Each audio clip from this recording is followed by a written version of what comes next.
কে এই নায়িকা যাকে নিয়ে চলছে ঝামেলা?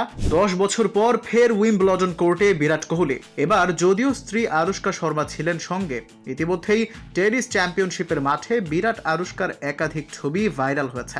অভিনেত্রীকে একাধিক ছবিতে মনমরা মুখে দেখা গেছে।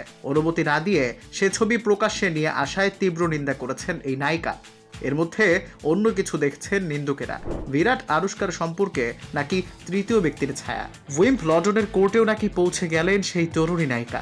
একটু ফ্ল্যাশব্যাকে যাওয়া যাক। মাস কয়েক আগে বিরাট কোহলি নাকি অসাবধানতাবশত একটি ভুল করে বসেন। অনুষ্কার জন্মদিনে স্ত্রীকে নিয়ে আবেগঘন পোস্ট দেন। সেই দিনই আরেকটি পোস্টে অভিনেত্রী অবনীত কৌরির লাস্যময়ী ছবিতে লাভ রিয়েক্ট করেন বিরাট কোহলি।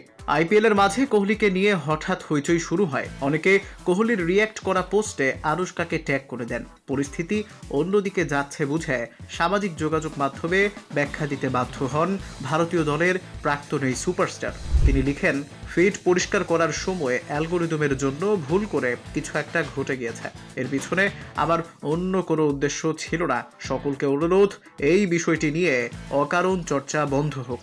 আশা করি বিষয়টি সকলে বুঝতে পারবেন। ধন্যবাদ।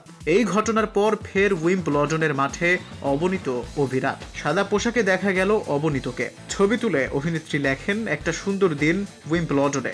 একই জায়গা একই দিনে অবনীত ও বিরাটের উপস্থিতি নিয়ে শুরু হয়েছে কানাঘোষা। একে নিতান্তই কাকতালীয় মানতে নারাজ অনেকেই। Al Mahmud, ultimate sports.